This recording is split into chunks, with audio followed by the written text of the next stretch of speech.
This morning, the ongoing investigation into a deadly confrontation in Florida, a parking space dispute turning deadly outside a Walmart. 62-year-old Bart Diguglielmo shot and killed. So in the North Lauderdale Walmart parking lot, there was a dispute over a parking spot. Now, I don't want anybody to lose their life over a parking spot, but this is one of those situations that just got blown out of proportion.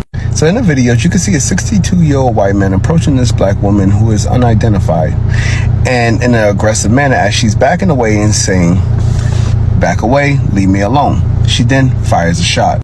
Now, they're automatically painting him as such an outstanding citizen and such a wonderful person already in the media. And the right-wing conservatives are already on top of this, calling for her arrest. She was not arrested. They're currently doing an investigation. White men clearly understand the use of force or violence in a situation until that force or violence is directed at them. People are saying that this black woman should have let this man attack her, physically attack her, before she fired the shot. This man blocked her and followed her around the parking lot. Is approaching her as she's backing away and trying to run away from this man, and he is still approaching her. When do you let off a shot at that point? Y'all rally behind stand your ground law so much until that stand your ground law is used on you. This is self-defense. She got out of her car with her weapon because she's allowed to go about her day and still protect herself. Look how long it takes her before she points her weapon. He's walking towards her this entire time, still hasn't pointed it. Now she points it, and he continues approaching her to the point where she circles around another vehicle and he's still following her. If this was your daughter and she told you some man was following me, I pointed my gun and he still continued to approach me, you would have wanted her to fire her weapon. And a black woman stands her ground and it's a problem? Sounds about right. So on Tuesday in North Lauderdale, Florida, at a Walmart of all places, around 12:30 in the afternoon, retired Staff Sergeant here, Bart, decided that it was appropriate to be running around vehicles after a black woman over a parking spot. As she has very clearly let know, I will stand my ground, sir. And Bart didn't think that was okay. Clearly, though, like the rest of y'all talking about, oh, he was just trying to approach her. This is not an appropriate approach. If you are coming at me threatening and I have my weapon drawn at you and saying, "Sir, please leave me alone. Please walk away from me. Let the situation breathe," and you continue to come forward, you have advised me that you understand I will stand my ground. And she did so. Now, on this evening's agenda is about that veteran in Florida that lost his life. I first want to say I don't condone people passing away or losing their lives at all. But I do condone around and finding out. As you're watching the video, you can see her actively telling him to stay back from her. She had asked him repeatedly 13 times to stop trying to come up to her. And you can see he didn't want to listen. Ones who are continuously in the comment section saying it wasn't self-defense, stop being mad and be impressed because you saw a white man lose his life today. If he had listened to her and backed the away and walked away over a parking spot, he would still be here. Parking spot would never be worth losing your life over, okay? This was completely avoidable on his behalf, okay? Because several times this woman told that man not to approach her and he kept approaching her, okay? You only got so many times to tell someone before you got to show him, okay? Unfortunately, she had to show this man and, you know, he did succumb to his injuries. But I'm seeing a lot of people act as if that lady had no right to defend herself. Like, are y'all unwell? Like, what did y'all expect that woman to do? Wait until that man attacked her? Again, it's unfortunate that he lost his life, but he would be alive right now had he just left that lady alone, because it was never that serious over a parking spot. You run up on me in Keno Dirt Toten, aka Walmart, and you screaming about a parking space, and we've been arguing for multiple minutes, and you see that I'm walking around fresh out the pack-a-punch. If we in a stand your ground state, don't be surprised if you need a little revive. My brother from another mother, put your pride to the side. Pick up a Bible and read 1 Timothy chapter 1. Yea, I walk through the valley of the shadow of the hedgehog. I will fear no sonic rings getting knocked out of me because I mind my business. I keep to myself. I'm not going to argue with you when you're holding the rhino from Ratchet and Clank. Now we at the gates of Snake Way, asking King Yemma for a sensu bean. The family at the wake, how do I say goodbye? And listen, all things considered, we don't want to see nobody get blammed down over nothing silly like this. That should go without saying. But brother, getting handicapped over a handicap got you handy-clapped, and it's so unnecessary. Please, y'all, leave people alone. All you men, listen up. Y'all gonna learn not to put your hands on these women out here because women buy tools now too, huh? Y'all gonna learn one way or another not to put your hands on these women out here because women buy tools now too. Because mommy had the mouse tool on her and blew his ass back, right? Now his family gotta be out here selling fish plates and putting his ass on a t-shirt. Y'all need to stop it out here. She made the reservation and booked his ass a one-way ticket. And I'm not saying it's funny that somebody lost their life over a parking spot, but y'all not gonna keep getting out here, putting your hands on these women, intimidating them, trying to overpower them, and thinking that ain't nothing gonna happen to you. Y'all think because they are women and they dainty and they small that you got the upper hand. Understand, they will blow your muffin cap smooth back. Understand, women are tired, and black women damn sure are tired. So one way or another, y'all gonna learn how to act right in these streets. It is nobody's job to retreat when they feel unsafe. They have the right to stand their ground until they are safe.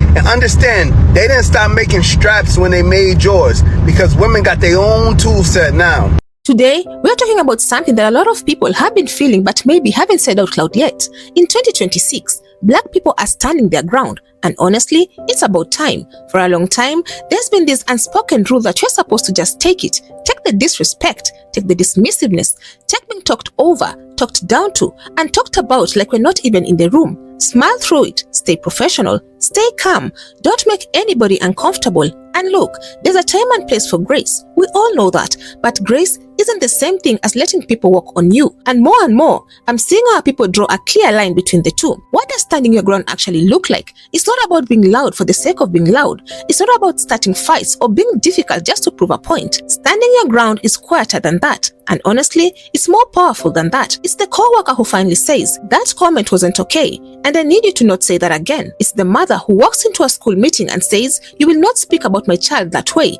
It's the young man who used to shrink himself in certain rooms and now walks in with his head up because he knows he belongs there just as much as anybody else. It's the small business owner who stopped explaining herself to customers who never respected her prices in the first place. That's what this looks like in real life. It's not dramatic, it's dignity. And I think a lot of this shift has been building for years, but something clicked for a lot of Black Americans. They started asking themselves, why are we so comfortable making other people comfortable while we stay uncomfortable? Why do we keep shrinking so someone else can feel bigger? And once you start asking that question, you can't really unask it. It changes how you move. It changes what you accept in your job, in your relationships, in your friendships, even in your own family sometimes. Standing your ground doesn't mean you stop loving people. It just means you stop abandoning yourself to keep the peace with people who are never really keeping the peace with you. But before we proceed, all credit goes to the creators of these videos. You'll find their handles in my description box. But for now, let me play you a few more clips and then I'll be back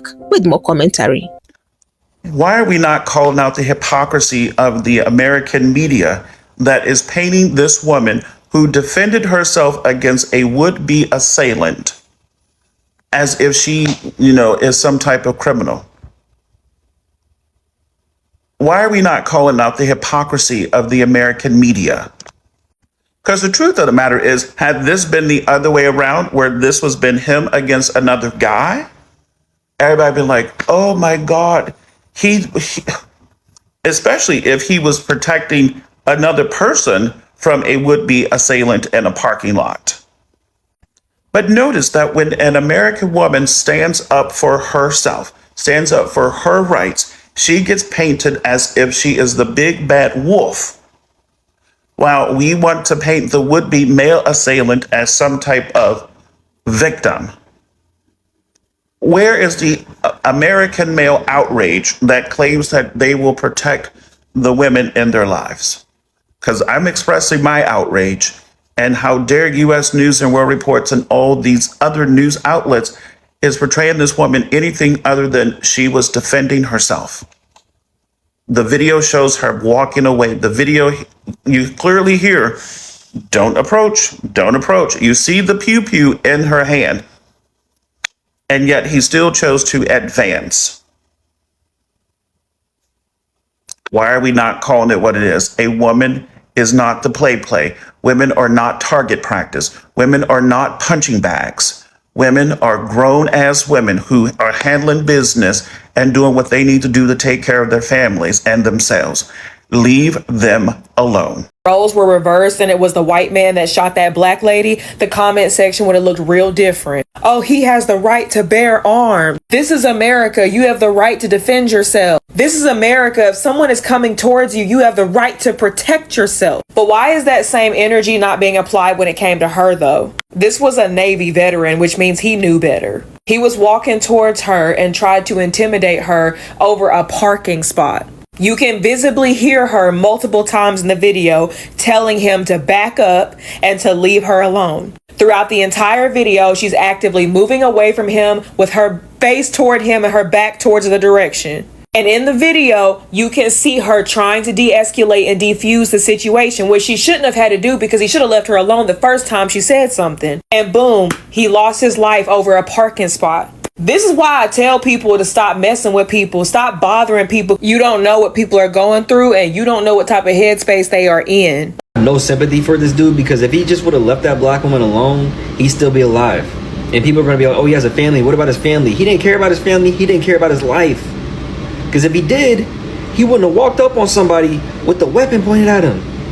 He wouldn't have died a very avoidable death over a parking spot. Are you serious? It's Walmart. There's an insane amount of parking spots. Just park a little bit further. You will be all right. And with him being an Army vet, he should have known that if somebody is going to pull out a weapon, they most likely going to use that shit. So I don't know what his thought process was. And that's the thing with white people like this. Extremely entitled, think that they can just wild out and do anything to everybody and nothing's going to happen. Even when they got a loaded weapon in their face, still think that nothing's going to happen. That is insanity. And that's to be expected in a situation like this where a black woman is taking the life of a white man. The gun toters, you know what I'm saying? The Second Amendment lovers, George Zimmerman defenders are up in arms talking about, oh, put her in prison. She deserves to go to prison. It's Florida, baby. It's a stand your ground state. Like, do you expect her to wait until she gets kicked, punched, and like headbutted until she defends herself? You know what I'm saying? And like, if you look at the video, she's saying, hey, leave me alone. Go away. With the stick out. And he's still approaching. He didn't care about his life. Let's talk about the workplace for a second, because this is where a lot of this shows up. So many of us have been the only black person in the room, the only black person on the team, the only black person in leadership, and we've learned to read the room the second we walk into it. We know how to code switch. We know how to soften our tone so nobody calls us aggressive for saying the exact same thing a coworker just said 5 minutes ago. And for a long time, that was survival. That was how you kept your job, how you kept climbing, how you kept the lights on at home. Nobody's saying that instinct was wrong. It kept a lot of us safe and it kept a lot of us employed. But what's happening now is people are getting more selective about when they use that survival mode and when they just show up as themselves. More of us are saying, if this job doesn't respect who I am, this job doesn't deserve my best work. Because for so long, our value was measured by how comfortable we could make everybody else feel. And this is showing up in how we handle our money too. We are asking more questions before we hand our dollars to businesses that don't respect us. We're supporting black-owned businesses not just because it feels good, but because we understand that money moving through our own community builds something that lasts. That's not just about excluding anybody. That's about being intentional. If a brand disrespects us and then wants our dollars the next day, more and more people are saying, not this time. And that consistency, that discipline, that's a form of standing your ground too. It's not always loud. Sometimes it's just quietly walking past a store and choosing a different one. There's a difference between respect and silence. Now let's talk about something a little heavier, because you can't talk about standing your ground without talking about how the world sometimes reacts when you do it. When a black woman speaks up family, she might get called difficult. When a black man sets a boundary, he might be called intimidating. This has always been the trick, right? Make the response to disrespect look worse than the disrespect itself. itself, making us question whether we're the problem for finally saying something. But more of us are seeing through that now. We are recognizing that tone policing has always been a tool to keep us quiet, and we're not falling for it the way we used to. Standing your ground means sometimes people will misread you. It means some folks will be uncomfortable with the version of you that doesn't apologize for existing, and that's okay. Their discomfort is not your responsibility to manage. I also want to say this because it's important. Standing your ground isn't about becoming harder or bitter. It's actually the opposite. When you stop absorbing every bit of disrespect that comes your way, you have more room in your heart for the things that actually deserve it. You have more patience for your kids. You have more energy for your friendships. You have more peace at the end of the day because you're not carrying around resentment for things you never spoke up about. Boundaries don't make you cold. Boundaries actually protect your warmth because you're not spending it on people who don't value it. This generation coming up, they're watching us. Our kids are watching how we handle disrespect, whether we speak up or stay quiet, whether we protect our peace or sacrifice it for approval.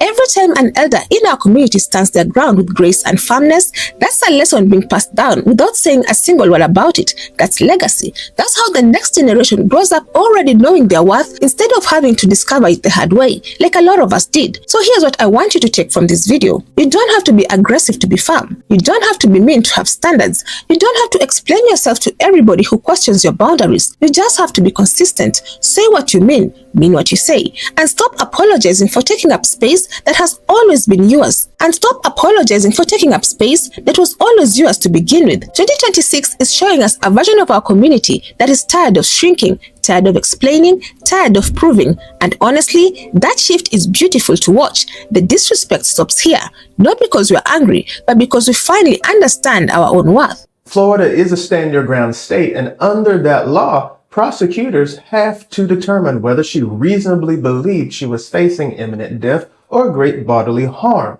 deciding whether criminal charges are warranted. The Broward County Sheriff's Office is still investigating, and the Broward State Attorney's Office will ultimately decide whether this shooting was legally justified or whether charges should be filed. If the law is going to protect someone who lawfully acts in self-defense, which I believe she did, then it should protect everyone equally, regardless of race. That's the standard that justice is supposed to meet. So what do you all think? Have you ever stood your ground, big or small? It could be something at work, something with a stranger. What happened and how did it feel afterward? Let me know in the comments. I would love to keep this discussion going. Otherwise, that's it from me. I also have another video specifically tailored for you. And if you enjoy such kind of content, please click up here and enjoy. Also, consider subscribing, liking and sharing because it helps me grow my channel and helps YouTube recommend this video to a wider audience. But for now, thank you so much for watching. And until the next time, the Joy Report out.